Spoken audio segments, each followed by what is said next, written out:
સમગ્ર આપણા ઝાગડિયા ગામના ભાવિ ભાઈઓ શાંતિ રાખો। હા, જે ઉકાળો આવે ને રીહ હોય કોઈ કોઈ હોય કોઈ આવા ઉકાળા બેહારવાના યાદી ઉપાધિ। આ ઉકાળો એવો છે શરદી ખોસી બટાડે એવો, બરાબર, પણ ઉકાળા જૂના ઉકાળા બેસી જાય। પહેલાં આપણા ગળિયા ખેતી કરતા બળદ રાખતા, ખબર છે? હમણાં સુધી વળા છે અમારા ભાઈ જણા ભાઈના બધા વળા ચેલા છે લગભગ હોય, એટલે ખૂબ અસર શેડ કરે પેલું કોક એવી ભથોડ પાડે ને એમાં બળદ ભરાઈ જાય, બળદ ભરાઈ જાય એવું બધું। એટલે પછી કે એવો ઉકાળો કરી પાકો તે બળદ જે ભરાવો તૂટી જાય।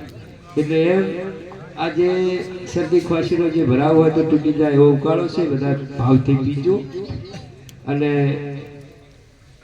રામને ખૂબ સંભાળજો। કારણ કે આ મહિમા રામચંદ્ર ભગવાનનો છે।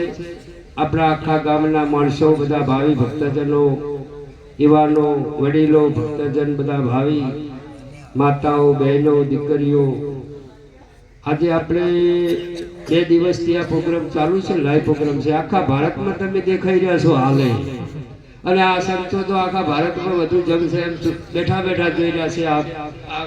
આ તો હવે ને એનું છે બધું આ શું કહેવાય નેટ, પણ પહેલા યુગમાંથી આ સંતોએ નેટ પારખ્યું હતું, એટલે એ નેટમાં બેઠા બેઠા આખી દુનિયા હમણાં મહારાજે ભજન ગાયું કે સુરતાયું લાગી જેની ભ્રમણાયો ભાગી, સંતરે સુહાગી મળ્યા જેની સુરતાયું લાગી। સુરતા જેને લાગે ને એ આખી દુનિયા જોઈ શકે છે ભાઈ, એ દુનિયા જોતે આવડવી જોઈએ, આવી વાત છે।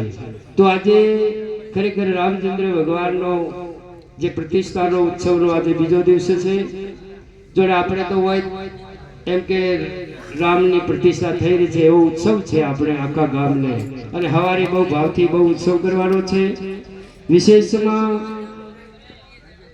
એ શાંતિ રાખજો બાપા, અવાજ ઓછો રાખો અને મુદકો નાદ અવાજ કરો, સારી વાત છે હોય। જેમ કે બધી મજા ઓછી આવે, તમે ઠેર આ ભીત બહાર જઈને બોલશો તો હર્યા ઓભળવા વાળા છે, જેમ કે સુરતાથી સોંભળે છે એટલે પારખ પડે છે। એટલે રામચંદ્ર ભગવાન રામાયણ તો બહુ મોટી વિશેષ છે, કેમ કે એ રામકથા છે લગભગ 7 થી 9 દિવસ સુધી રામકથા ચાલે છે, અને તારે રામાયણની જે રામકથા પ્રણાલિકા પૂરી થાય છે। રામકથા જ્યારે રાવણ મરે ત્યારે બધે એનો પૂર્ણાવતી થઈ શકે છે, એટલે બધો આવો માહોલ છે। પણ આપણે અમુક મોટા મોટા પર્વો રામાયણના લેવા પડે। જ્યારે રામચંદ્ર ભગવાન એમ કે અમને કહીએ વનવાસ આપ્યો, અને રામચંદ્ર ભગવાન જ્યારે રાજના પોશાક હીર ચીર અને બધું એમ કે જે તે શણગાર હતો એ રાજનો વૈભવ પહેરી અને હવે હેડવાની તૈયારી કરતા હતા। વનવાસ 14 વર્ષ, અને પછી કહીએ કીધું કે જે રામ આ જે તે આભૂષણ છે એ બધા રાજના છે, અયોધ્યાની એમ કે ગાદીના છે, તો આ આભૂષણ તમારે ઉતારવા પડશે, અને ભગવા વેશમાં તમારે વનવાસ જવાનું છે 14 વર્ષ। એટલે અરે ઉતારી દો, પછી ભગવા ભેખ એમને આપ્યા, એ બધા આભૂષણ ઉતારી દીધા, કોઈ આભૂષણ રાખ્યા નતા, અને વનમાં હેડ્યા।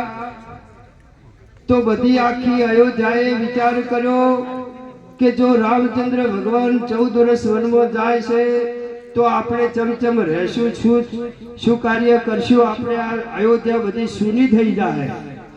એટલે આખા અયોધ્યા વાસી હતા ને, નર નારી જે તે માણસો હતા એ રામ હરે બધા હેડ્યા હતા અયોધ્યાના, અને આગળ જાતા જાતા જેમ જેમ જે સમારા બધી અવાજ આવે એ અવધ પ્રમાણે માણસોને અમુક એવા ઘરડા બુઢા હતા, એમને રામચંદ્ર ભગવાને કીધું કે હે માતાઓ, વડીલો, એ દાદાઓ, તમે જો આ હવે પાછા વળી જો ને તો સારું છે, મને ફાવે.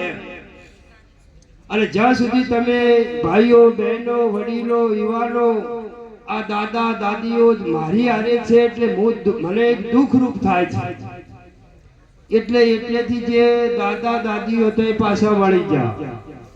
બીજા કોઈ જે તે અમુક વ્યક્તિઓ પાછા વળી જા. અને તોય નર નારી અને એમની હારે બીજા જે તે માણસો હતા એ હારે ચાલ્યા, સાધુ સંતો બધા. અને આગળ જ્યાં અને પછી સભા કરી રામચંદ્ર જંગલમાં, અને કે હવે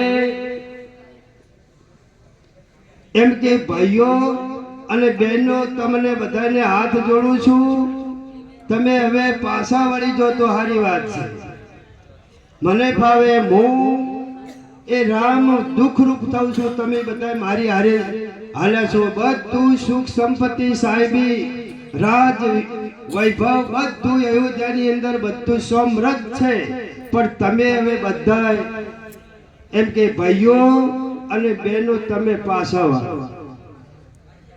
એટલે ભાઈઓ ને બહેનો જે હતા ને પાછા વળ્યા. ભાઈઓ ને બહેનો બધા પાછા વળ્યા. અને જે સાધુ સંતો જે હતા અને જે એ સભાની અંદર જે ફાતડા હતા, એમને હું કીધું કે અમે તો ભાઈએ નથી, કે ભાઈએ નથી, અમે પાછા વળવાના નથી. રામચંદ્ર ભગવાન, અમે તમારા સુખે સુખી, તમારા દુખે દુખી, અમે તમારા હારે એમ કે વનમાં જવાના છે. તો એ વનમાં જ્યાં તો એ વખત પર રામચંદ્ર ભગવાન ખૂબ એમ કે વિલાપ કરી અને રાતે, અડધી રાતે એનાથી એ પાત્રથી ને સંતોથી વિખૂટા પડ્યા હતા, ખબર પડ્યા વગર. આવી રીતે એ વનમાં ચાલ્યા. અને પછી જ્યારે વિખૂટા પડ્યા ત્યારે એ 3 જણા રહ્યા. અને આગળ બધી ઘણી રામાયણનો બધો જે તે મહિમા છે, અમૂલ્ય છે, એનો પાર જ આવી શકે એવો નથી. પણ રામ વગર કોઈ પણ પ્રાણી, પશુ, પંખી, નર નારી જે તે છે, હાથી જે ચીડીથી કુંજર સુધી, રામ વગર કોઈ રહી શકે એવો છે નહીં. રામ હર કોઈ व्यापिक है। तारे अपना हरिगुरु संतों कीधु के सकल हंस में राम हमारा, राम विना नु कोई ठाम नथी। पिंड ब्रह्मांड में करो तपासी तो नाम समोवड़ कोई नथी। अपना घटनी अंदर अपना एम के ए राम घटो घट व्यापिक छे, पण एनी झांकी करे एने खबर पड़े, बीजाने पड़े नहीं। जेने एम के निर्गुण निराकार जे छे ए रामनी जे जे परम ज्योतिनी ज्योत छे, ए परम संतो जे आत्म स्नेही छे ए जानी सके। अने जे निर्गुण शिरगुण जे रामचंद्र नु शरीर छे अने ए शरीर ने आखी जगत झांकी करी रही छे। पण निर्गुण शिरगुण एक छे अने एक करी अने संत महापुरुषो हाली रह्या छे। एमां कोई दो मत छे ने। निर्गुण शिरगुण एक ज छे। आ विश्वनी अंदर झाड़मां पाड़मां पाणीमां हर कोई हाथी थी चीड़ी थी कुंजर हुदी आ पवन जे छे पवन चाली रो छे ए कोई जुदो छे। ए बधाय पवन एक ज रमी रह्यो छे, बीजो नथी। एटले आ जे पवन रूपे प्राणीओ छे ए हृदय भीतर में रहतो छे। ए परमपिता परमात्मा जेनु मूल मुकाम छे ए भूमिका ऊपर रही चुक्यो छे। तो ए भूमिकानी गम कोई हरिगुरु संत पाड़े, बीजा कोई पाड़े नहीं।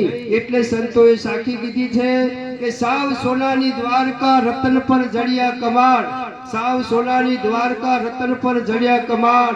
संत आया परोमना खोलो धर्म द्वार, एना ऊपर एवं कमाड़ जड़ेलू छे। ए कमाड़ जारे हरिगुरु संत महापुरुषो मळे तो ए कमाड़ खोले તો એક ખીડકી ઉગાડે તો એક એની ગમ પડે ન કે બીજાને પડે એવી નથી, આવી વાત છે. એટલે સોહી બ્રહ્મ વ્યાપી કે હે ઠાલો નહીં ચોય ઠોમ, જો જો દ્રષ્ટિ પ્રસારે ત્યો નામ અનામ નહીં હે. એમ કે જીબે કહું જગતરે મુખે કયું ન જાય, 18 अक्षर ब्रह्म का 14 लोक में रहा समाय. नाम नाम सब कोई कहत है, नाम का भेद किसने पाया. नाम है इंड में, नाम है पिंड में, नाम नगर एक न्यारा बसाया. कहे कबीर सुनो संत झवेरी, सदगुरु મળે તો નામ નિકટ પાયા. આ જે પરમ તત્વની પરમ જ્યોતની સદગુરુ વગર એ પારખ પડે એવી છે નહીં. એના માટે હરિગુરુ સંત મહાપુરુષોની જરૂર પડે છે અને એ ગુરુગમ આપણે મેળવી દેવાનો છે.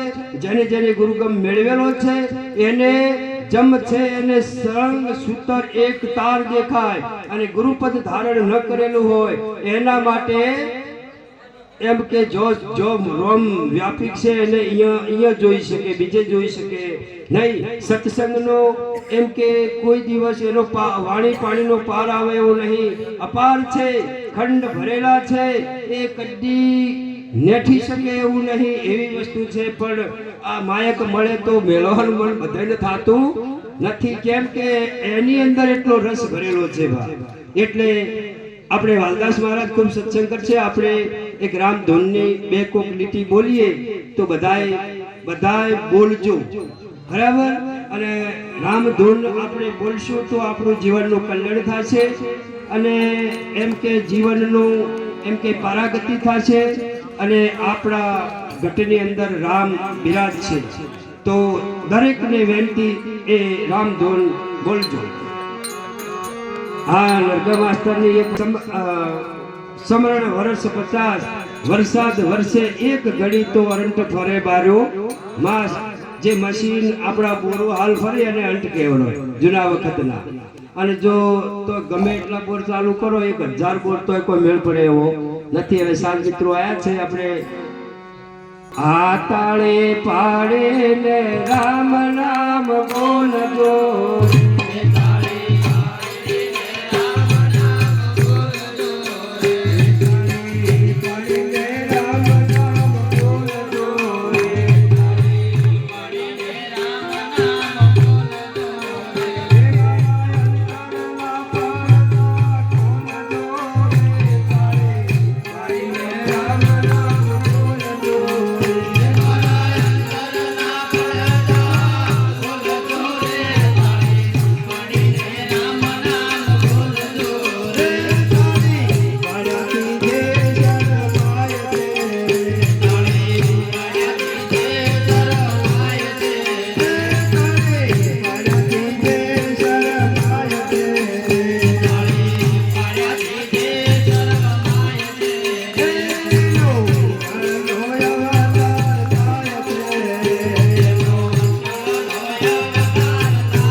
પાડીને રામ રામ બોલજો. તાળી પાડ્યાથી જે શરમાય છે એનો વંઢળનો અવતાર. તાળી પાડવાથી જો શરમ લાગે તો વંઢળનો અવતાર બીજા જન્મમાં થાય, બરાબર. તાળી પાડ્યાથી જે શરમાય છે એનો વંઢળનો અવતાર થાય છે. પછી વંઢળ કે તે શું થાય ભાઈ? ફાતડો. એને કેવું પડે કે તાળી પાડી એમ ફાતડો